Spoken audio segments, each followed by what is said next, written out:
6 мамырға арналған жұлдыз жорамал.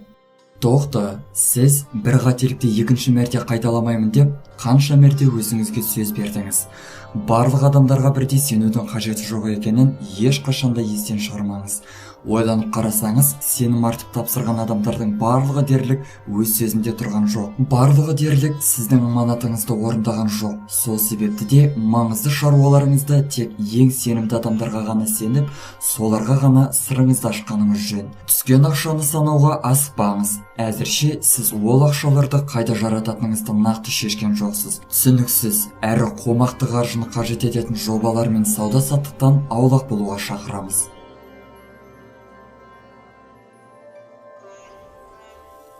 Торпақ, таңғы уақыттан бастап ашулы күйде болу сізді күні бойы ашуландыруға итермелеп, кішігірім нәрселердің өзіне де күйіп пісу бүгінгі күннің басты оқиғасын көзден таса жіберіп қоюға итермелеуі мүмкін.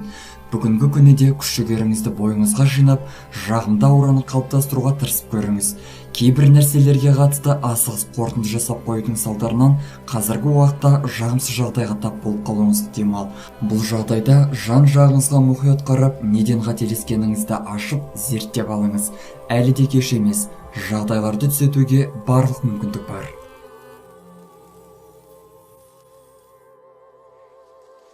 Егіздер, бұл күні бір жерлерге барып қайту үшін қоғамдық көлікті таңдағаныңыз жөн.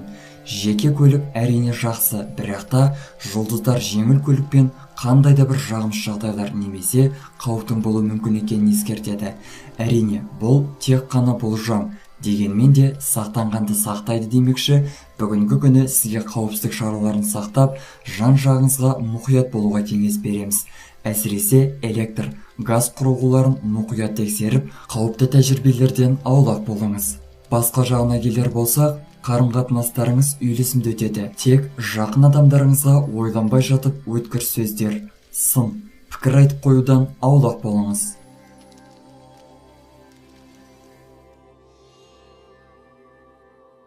Шаян, естіген нәрсенің барлығы шындық емес, сондықтан да естідім деп асығыс қорытындылар жасамаңыз. Жағдайларды зерттеп алмай шешім қабылдау сізді көптеген қателіктерге душар ететінін ұмытпаңыз.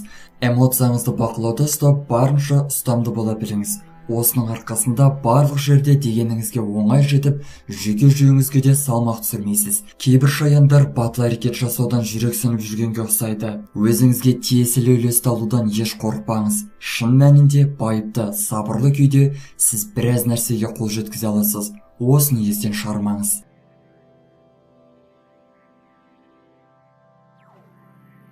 Арыстан, жаңа достарыңыз пайда болса, жаңа ережелерді қабылдауыңызға тура келмек. Жаңа танысулар орын алып жатса, сол адамдардың жақсы тұстарын қабылдауға тырысып көріңіз. Осы күндері сізді жаңа пайдалы нәрсеге үйрететін жаңа адамдар өміріңізде пайда болуы керек.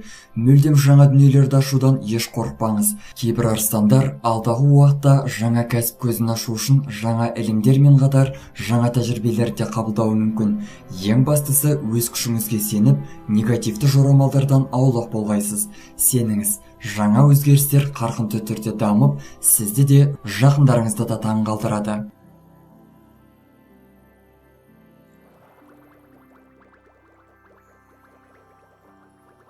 Бикеш, жақын досым деп жүрген адамдарыңыз мүлдем бұл атауға сай келмеуі де мүмкін. Сол адамдармен арадағы барлық оқиғаларда, жағдайларды еске алып көрсеңіз, сонымен қатар ерінбей талдау жасасаңыз, кімнің кім екенін түсінесіз. Бикештердің бір кемшілігі адамдардың теріс ниетті болатынын түсіне бермеуінде. Сізді артқа тартып, өзіңізге деген сенімділігіңізді түсіретін адамдар алдағы уақытта да сізге бірталай жағымсыздықтар әкеледі. Осыны ұмытпаңыз. Сондықтан да қазіргі уақыттан бастап осындай қарым-қатынастардың барлығын дерлік сүзгіден өткізу керек. Жаңа бастаманы қолға алмас бұрын жаныңыздағы адамдардың дұрыс, бұрыс екеніне көз жеткізіп алыңыз.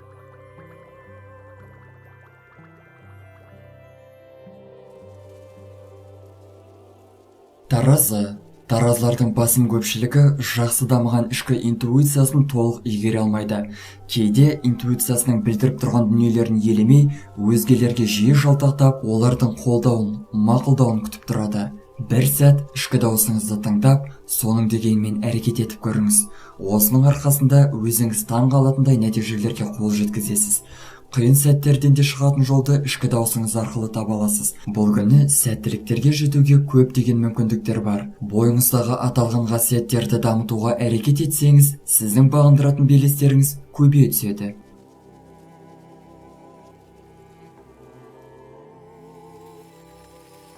Саршаян. Ерекше тартымды саршаяндар бүгінгі күні де комплименттер естиді. Дегенмен де өзгелердің сыртқы келбетіңізге жасап жатқан әдем сөздеріне еремін деп, маңызды шаруаларыңызды естен шығарып алмаңыз.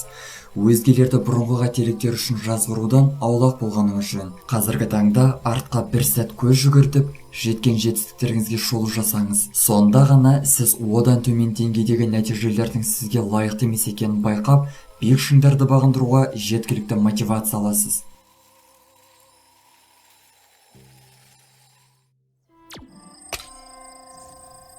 Мерген. Өзгелермен, оның ішінде басшылықпен сөз таластырудың еш қажеті жоқ. Қазіргі таңда ең дұрысы өзгелермен келісу. Әрі қарай кімнің дұрыс, кімнің бұрыс болғанын уақыттың өз көрсетеді. Оның үстіне бүгінгі күнгі жағдайлар сізге өз позицияңызды анық тұруға мүмкіндік бермейді. Бұл күнге маңызды шаруаларды, кездесулерді жоспарламағаныңыз жөн. Мүмкіндік болса, тынығып алуға кеңес береміз. Барлық маңызды шаруаларды алдағы күндерге жоспарлаңыз. Жақын адамдарыңызбен қарым-қатынастарыңызды нығайту үшін олардың жанынан табылып, ортақ істерді бірге атқаруға кеңес береміз.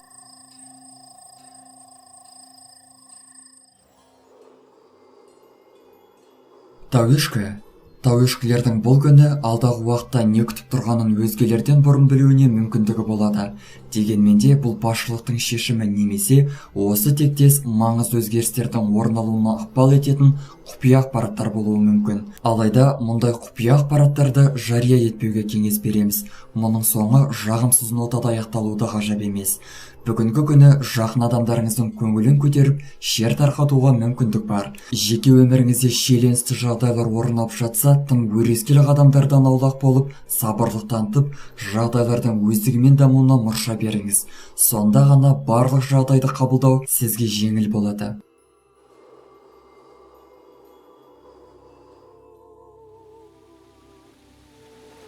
Су қойғыш. Жағымсыз болжамдар мен ойлардан аулақ болыңыз. Қазіргі уақыттың өзінен де ләззат алып, жаныңыздағы жақын адамдарыңызбен бірге болып, осы сәттің қадірін білуге тырысыңыз. Қатып қалған ештеңе жоқ. Барлық нәрсе уақытша ғана өтеді де кетеді. Жаңа бастаманы бастау үшін ескісімен қоштасу керектігін ұмытпаңыз. Екі кеменің басын ұстаған суға кетеді демекші, екі жақты шешімдерден, серіктестіктерден аулақ болғайсыз.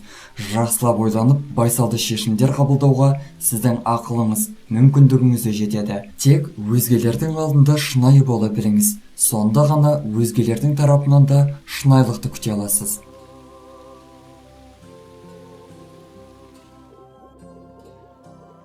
Балықтар, сіз бұл күні орын алатын сәттілікті ұзақ күткенге ұқсайсыз. Дегенмен де бұл мүмкіндікті қолда ұстап қалу үшін бар мүмкіндігіңізді іске қосып, барыңызды салыңыз. Жаңа күн күтпеген жаңалықтармен басталады. Алайда бұл жаңалықтарды сіз ең алдымен өз жоспарларыңызда қолданып, дұрыс байланыстыра білуіңіз керек. Жаңа нәрсені білдім деп күллі әлемге жар салудың қажеті жоқ. Байсалды, салмақты болып, өз шаруаларыңызға ден қойып, нәтиже шығаруға әрекет етіңіз. Өзгелермен тәжірибе алмасуға әлі тым ерте. Сондықтан да өзіңізді дамыта түсіңіз. Достар, біздің каналға жазылып, лайк басуды ұмытпаңыздар. Келесі шығарылымдар тек қана сіздер үшін.